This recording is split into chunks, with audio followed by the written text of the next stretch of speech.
30 দিনৰ ভ্যালিডিটি পাব 3 GB per day data পাব মই যদি চাবলৈ যাওঁ এয়াৰটেল আৰু জিঅ চাগে এতিয়া এটাও প্ল্যান নাই নেকি যদি আছে আপোনালোকে মোক তলত কমেন্ট কৰি ক'ব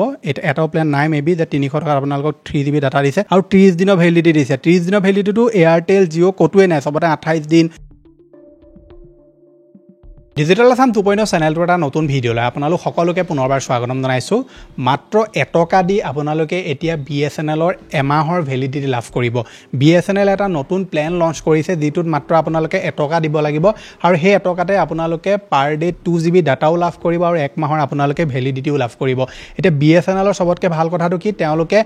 এমাহ মানে 28 দিন নিদিয়ে এমাহ মানে 30 দিনে দিয়ে গতিকে বৰ্তমান যেটো নতুন পেক লঞ্চ কৰিছে বা নতুন যেটো তেওঁলোকে প্ল্যান লঞ্চ কৰিছে এইটো BSNL ৰ কোন সকল ইউজাৰে লাভ কৰিব হেতু বিষয়ে আপোনালোকে ভিডিওটো জানিব পাৰিব বৰ্তমান BSNL ৰ যিবিলাক ৰিচাৰ্জ প্ল্যান এবিলাক জিঅ আৰু এয়াৰটেলত কৈ কিমান সস্তা এই ভিডিওটো মই আপোনালোকক সম্পূৰ্ণ ডিটেইলছত কম আৰু জিঅ আৰু এয়াৰটেলক BSNL এ কেনেকৈ এতিয়া পিছ পেলাব পাৰিব কেনেকৈ আকৌ মাৰ্কেটত BSNL আহিব পাৰিব সেই বিষয়ে আমি এই ভিডিওটোত আলোচনা কৰিম গতিকে ভিডিওটো সম্পূৰ্ণভাৱে প্ৰথমৰ পৰা শেষলৈকে চাব এতিয়ালৈকে আপুনি ভিডিওটো যদি লাইক এটা কৰা নাই ফটাফট ভিডিওটো লাইক এটা কৰি দিয়ক চেনেলটোলৈ যদি প্ৰথম আহিছিলে সাবস্ক্ৰাইব কৰি লওক এনেকুৱা ধৰণৰ ইনফৰমেটিভ ভিডিও ৰেগুলাৰ চাবৰ কাৰণে আহক এতিয়া ভিডিওটো আৰম্ভ কৰো ভিডিওটো আৰম্ভ কৰাৰ আগতে আপোনালোকলৈ সৰু এটা অনুৰোধ আপোনালোকে নিশ্চয় WhatsApp ইউজ কৰে WhatsApp যদি ইউজ কৰে তেনেহলে আমাৰ WhatsApp চেনেলটো আপোনালোকে সোনকালে জয়েন কৰি লওক WhatsApp চেনেলত মই বহুত বেলেগ এনেকুৱা সৰু সৰু আপডেট দি থাকো যিবিলাক আপডেটৰ ওপৰত মই এক্সট্ৰাকে ভিডিও নবনাও মানে WhatsAppত আপুনি স্পৰ্টছৰ পৰা আৰম্ভ কৰি পলিটিক্যাল নিউজ সকলোবিলাক আপোনালোকে আপডেট সময় সময় লাভ কৰি থাকে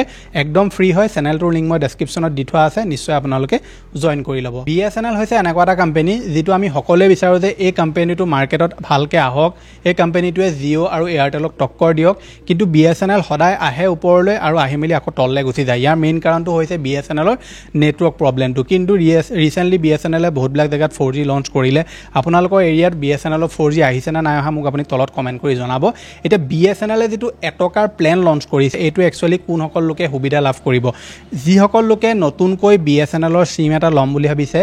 তেওঁলোকে এই যেটো লাভ আছে এই লাভটো পাব এতিয়া মানে আপুনি যদি নতুনকৈ BSNL ৰ সিম এটা উলিয়ায় তেনৰ ক্ষেত্ৰত প্ৰথম যেটো মাহ আপোনালোকে পাব সেই মাহটো মাত্ৰ আপোনালোকে এটকাতে লাভ কৰিব মানে 1 টকাতে আপোনালোকে 30 দিনৰ ভ্যালিডিটি লাভ কৰিব আৰু লগতে আপোনালোকে 2 GB ডাটা পাৰ ডেও আপোনালোকে লাভ কৰিব গতিকে আপোনালোকে যদি BSNL ৰ সিম লম বুলি ভাবিছে তেনৰ ক্ষেত্ৰত আপোনালোকে BSNL ৰ সিম যত উলিয়াব তাত প্ৰথমে হুদি লব প্ল্যানটো বৰ্তমান চলি আছে না নাই কাৰণ আপুনি এই ভিডিওটো ধৰি লওক এমাহৰ পিছতো চাব পাৰে দুমাহৰ পিছতো চাব পাৰে সেই কাৰণে আপোনালোকে কাইলে লওক বা আজিয়ে লওক যেতিয়াই লওক আপোনালোকে যেতিয়া যাব আপুনি হুদিব যে এটকাৰ যেটো প্ল্যান হেতু বৰ্তমান চলি আছে না নাই আৰু আপোনালোকক যদি চলি আছে বুলি কয় তেনেহলে হেতু আপোনালোকে প্ল্যানটো নিশ্চয় যেটো ফায়দা হেতু উঠাব এটা BSNL এই যেটো ট্ৰিক তেওঁলোকে উলিয়াইছে বা এই যেটো প্ল্যান তেওঁলোকে আনিছে ইয়াৰ মেইন কাৰণটো হৈছে যে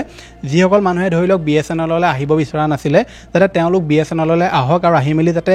এইটো ভাবি তেওঁলোকে BSNL ৰ সিমটো লগ যে এমাহ আমি ইউজ কৰি চাও মাত্ৰ এটকাহে দিব লাগে গতিকে এমাহ ইউজ কৰি চাও কেনেকুৱা পাও চাও যদি ভাল পাও আমি BSNL টো ইউজ কৰিম কাৰণ জিঅ যেতিয়া মাৰ্কেটত আহিছিলে জিঅ একেটা ট্ৰিকে ইউজ কৰিছিলে আহিয়ে 4G ফ্ৰী দি দিছিলে কলিং ফ্ৰী দি দিছিলে আৰু মানুহে ধুমাধুম জিঅ লবলৈ আৰম্ভ কৰি দিছিলে বহুত মানুহে জিঅ সিমটো ললে পিছত ডাটাখিনি ইউজ কৰি বা ভ্যালিডিটিটো ইউজ কৰি জিঅ সিমটো পেলাই দিলে কিন্তু প্ৰায় সকল মানুহে জিঅ সিমটো লৈ থলে আৰু আজি দেখিছে জিঅ মাৰ্কেটত কেনেকৈ কবজা কৰি ললে গতিকে এই যেটো ট্ৰিক বৰ্তমান BSNL আনিছে বা ইউজ কৰিছে মই ভাবো এটো এটা বেষ্ট ট্ৰিক হয় কিন্তু সবতকে ডাঙৰ প্ৰবলেমটো হৈছে কি BSNL ৰ নেটৱৰ্ক প্ৰবলেমটো BSNL যদি নেটৱৰ্কৰ ইস্যুটো ঠিক কৰিব পাৰে তেনবা ক্ষেত্ৰত BSNL আহিবলগীয়া সময়ত এয়াৰটেল আৰু জিঅ'ৰ সমানে খাৰা হৈ থাকিব কাৰণ ৰিসেন্টলি আমি দেখিবলৈ পাইছিলো যে BSNL লৈ বহুত বিলাক কাস্টমাৰ শিফট হৈ গল আৰু এই যেটো এটা তেওঁলোকে ট্ৰিক ইউজ কৰিছে এটকা প্ল্যানৰ বহুত মানে BSNL সিম লব আৰু তাৰে ধৰি লওক কিছু সংখ্যক মানুহে সিমটো এমাহ ইউজ কৰি পেলাই দিব কিন্তু কিছু সংখ্যক হলো মানুহ এনেকুৱা থাকিব যে সিমটো কন্টিনিউ কৰিব আৰু ৰিচাৰ্জ কৰিব আৰু ইউজ কৰি থাকিব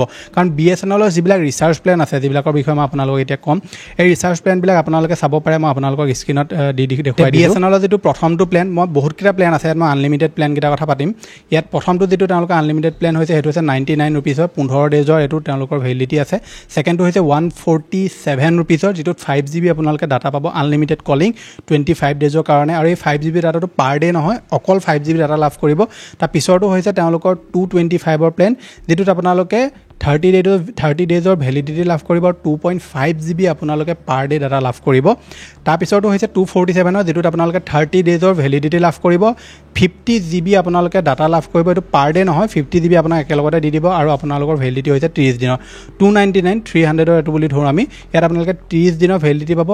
3GB পাৰ ডে ডাটা পাব মই যদি চাবলৈ যাওঁ এয়াৰটেল আৰু জিঅ'ৰ চাগে এতিয়া এটাও প্লেন নাই নেকি যদি আছে আপোনালোকে মোক তলত কমেণ্ট কৰি ক'ব এটাও প্লেন নাই মেবি যে 300 টকাত আপোনালোকক 3GB ডাটা দিছে আৰু 30 দিনৰ ভেলিডিটি দিছে 30 দিনৰ ভেলিডিটিটো এয়াৰটেল জিঅ' ক'তোৱে নাই চবতে 28 দিন তেওঁলোকৰ এইটো কেনেকুৱা নিয়ম নাজানো 28 দিনত তেওঁলোকৰ কাৰণে এমাহ হয় এতিয়া তাৰ পিছৰ প্লেনটো হৈছে 319 টকা যেটো 10GB আপোনালোকক ডাটা দিব এটোত 60 ডেজৰ ভেলিডিটি হয় মানে যিসকলে ধৰি লওক নৰ্মেল ইণ্টাৰনেট ইউজ কৰে ধৰি লওক UPI ইউজ কৰিবৰ কাৰণে লাগে তেওঁলোকে এই যেটো প্লেন BSNL যদি ইউজ কৰে এটো তেওঁলোকে ল'ব পাৰে তাৰ পিছৰটো হৈছে 347 ৰ 50 ডেজৰ ভেলিডিটি আছে 347 ত 50 ডেজৰ ভেলিডিটি পাৰ ডে 2GB ডাটাও দিছে আনলিমিটেড কলিংও আছে চাওক আপোনালোকে 439 ত আপোনালোকে 90 ডেজ একদম কমপ্লিট আপোনালোকে 3 মাহৰ ইয়াত ভেলিডিটি লাভ কৰিব আৰু লগতে আপোনালোকক ইয়াত আনলিমিটেড যেটো কলিং আছে হেতু দিবাত খালি ডাটা পেক নাই দিয়া তেওঁলোকে ডাটা ইনক্লুড নাই এটোত তাৰ পিছৰটো হৈছে 485 ৰ যেটো আপুনি 72 ডেজৰ ভেলিডিটি পাব 2GB পাৰ ডে ডাটা লাভ কৰিব এটোত তাৰ পিছৰটো হৈছে 600 ৰ 70 ডেজৰ ভেলিডিটি 3GB পাৰ ডে আপোনালোকে ডাটা লাভ কৰিব গতিকে এই সমূহ হৈছে তেওঁলোকৰ আনলিমিটেড প্লেন তাৰ পৰা ডাটা প্লেনো আছে আপোনালোকে ধৰি লওক 2GB কাৰণে 16 টকা 8GB কাৰণে 58 20GB 105 টকাতে লাভ কৰিব 7 দিনৰ ভেলিডিটি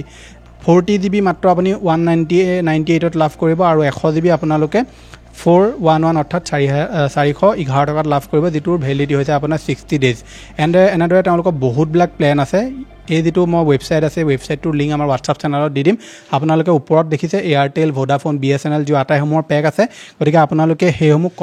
কম্পেৰিজন কৰি চাব পাৰে নিজে এতিয়া কথাটো হৈছে কি BSNLৰ সিম আপোনালোকে ল'ব নে নলয় প্ৰথম কথাটো হৈছে BSNLৰ নেটৱৰ্ক কেনেকুৱা সিম এটা আপুনি লৈ চাব পাৰে কাৰণ এটকীয়া যেটো তেওঁলোকে প্লেন আনিছে হেতু আপোনালোকে ইউজ কৰি BSNL সিমটো ল'ব পাৰে যদি আপোনালোকৰ এৰিয়াত নেটৱৰ্ক ভাল হয় বা BSNLৰ সিম যদি কোনোবাই ইউজ কৰি আছে নিশ্চয় আপোনালোকে ল'ব পাৰে এতিয়া বৰ্তমান আমি মাৰ্কেটত যেটো দেখিছো BSNL আৰু এয়াৰটেলৰ মনোপলি এটোৰ পৰা মানুহ অলপ অশান্তি হৈছে কাৰণ কি হৈছে এয়াৰটেলে যেটো 5G নেটৱৰ্ক দিয়ে এটো একচুয়ালি 5G নেটৱৰ্ক হয় কিন্তু 5G যেটো আনলিমিটেড সুবিধা আছে হেতু নিদিয়ে আপুনি যদি 5G ভালদৰে ইউজ কৰিবলৈ যায় 5G যদি আপোনালোকে একদম আনলিমিটেড হিচাপে যদি ইউজ কৰিবলৈ যায় ধৰি লওক গেমছ ডাউন কৰিলে সিনেমা ডাউনলোড কৰিলে বলে এদিনতে আপোনালোকে 30GB 40GB বলে ইউজ কৰি দিলে আপোনালোকে আৰু 15-20 দিনৰ কাৰণে আনলিমিটেড 5G নাপায় 5G পাই থাকিব কিন্তু আপোনাৰ ডাটা কাট খাব কিন্তু তাত আপোনালোকে আনলিমিটেড একো নাপায় কিন্তু জিঅ'ৰ ক্ষেত্ৰত তেনেকুৱা নহয় বাৰু কিন্তু এয়াৰটেলৰ ক্ষেত্ৰত আমি তেনেকুৱা দেখিবলৈ পাইছো গতিকে 5G তেওঁলোকে আনিছে কিন্তু ষ্টেবল ভাৰ্চনটো এতিয়াও আনিবলৈ পৰা নাই ফ্লাকচুৱেট কৰি থাকে বা ক'বাত এৰি দিয়ে এনেকুৱা ধৰণৰ সমস্যাসমূহ আছে আৰু তাৰ পিছতো তেওঁলোকে যিবিলাক ৰিচাৰ্জ প্লেন আছিল হেবিলাকৰ দাম বৃদ্ধি কৰি গৈ আছে গতিকে BSNL যদি সময় থাকোতেই অকমান যদি তেওঁলোকে প্লেনবিলাক ভালদৰে লঞ্চ কৰে তেওঁলোকে যদি এই যিবিলাক আমাৰ নেটৱৰ্কৰ কোৱালিটি আছে এইবিলাক যদি তেওঁলোকৰ যিবিলাক নেটৱৰ্ক কোৱালিটি এইবিলাক যদি ভালকে তেওঁলোকে ঠিক কৰে মই ভাবো BSNL অতি কম সময়ৰ ভিতৰতে মানে 2026 চনৰ আগত যদি বা 2026 চনৰ ষ্টাৰ্টিংতে যদি BSNL সমূহ ঠিক কৰি দিয়ে টোটেলি ফিক্স কৰি দিয়ে মই এনেকুৱা কোৱা নাই যে কোনবা এডখৰ ঠিক কৰিলে কোনবা এডখৰ নাই কৰা হেতু কোৱা নাই টোটেলি যদি তেওঁলোকে ফিক্স কৰি দিয়ে BSNL অতি কম দিনৰ ভিতৰতে জিঅ' আৰু এয়াৰটেলক তললে লৈ আনিব গতিকে এই সমূহ কাম কিয় নকৰে BSNL নাজানো তেওঁলোকৰ টেকনিক্যাল ইস্যু কেনেকুৱা হৈ আছে হেতু নাজানো গতিকে তেওঁলোকে যদি তেওঁলোকৰ যিবিলাক টাৱাৰ আছে এইবিলাক ভালকে ফিক্স কৰে নেটৱৰ্কৰ ইস্যুটোৰ ওপৰত যদি তেওঁলোকে ভালদৰে ধৰি লওক তাৰ ওপৰত মাথা মাৰে